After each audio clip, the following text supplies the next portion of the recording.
Maulid itu ulang tahun. Bukan ulang tahun Maulid itu.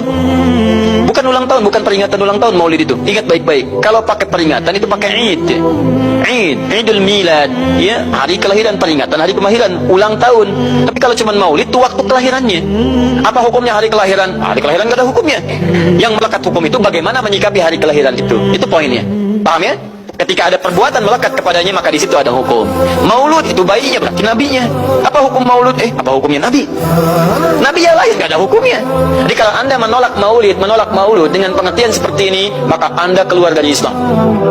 Kalau dalam hukum seperti ini, saya menentang maulid nabi, berarti anda menentang kelahiran Nabi SAW. Saya menentang maulud nabi, berarti anda berhadapan dengan nabi, anda musuh nabi.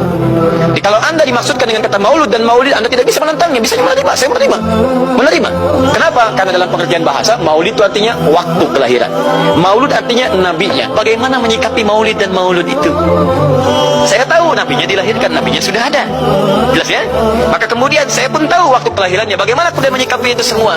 Maka Masya Allah, Quran surah ke-11 tadi, 10 tadi, Yunus ayat 57 sampai 58. Kalau sampai kemudian ke 58-nya, falyafrahu, gembira antum, gembira, bahagia, silakan. Maksud tidak gembira, Nabi Isa gembira, kita tidak gembira, ya. Nabi Ibrahim gembira, kita tidak gembira. Nabi yang tidak melihatnya gembira. Masa kita yang mendapatkan bagian Nabi tidak gembira? Jelas ya? Nabi yang mengharapkan hadir saat kedatangannya gembira. Kita yang mendapatkan kedatangan beliau walaupun tak mampu melihatnya, dan kita menjadi umatnya, masih tidak gembira? Umat dulu bukan bagian umat Nabi Muhammad, karena Nabi Muhammad tidak hadir di zamannya. Gembira dengan berita kedatangan Nabi Muhammad, padahal nabinya belum datang. Masa kita yang jadi umatnya, yang nabinya telah kemudian kita dapati walaupun tidak melihatnya, masa kita tidak ikutan gembira? Maka pertama kita mesti gembira. Maka yang kedua, bagaimana mengekspresikan kegembiraan itu. Maka contoh-contoh dari Nabi SAW, bagaimana mengekspresikan kegembiraan dengan Nabi SAW itu. Pertama, Nabi sendiri menyikapi hari kelahirannya dengan berpuasa di hari Senin. Jelas ya? Ini bagi Nabi sendiri pribadinya. Nanti jadi hukum untuk kita. Nah, sekarang bagaimana para sahabat menyikapi kelahiran Nabi SAW, kedatangan Nabi SAW, dan menyikapi keberadaan Nabi SAW.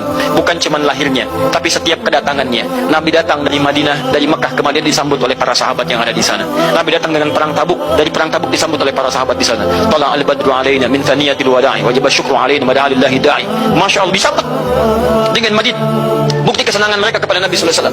Ada yang memuji Nabi SAW seperti Hasan bin Thabit, buat puisi-puisi memuji Nabi. Seperti Zuhair bin Abi Salma, tadinya musuh Nabi, begitu masuk Islam memuji Nabi SAW. Ada yang lagi kemudian menghormati Nabi dengan kedatangannya, dengan mengikuti Nabi kemanapun. Nabi mencontohkan, amalkan. Nabi mengajarkan, ikuti. Masya Allah. Begitu Nabi meninggal, diabadikanlah kemudian nilai-nilai penghormatan itu. Ada yang menulis sejarah tentang Nabi.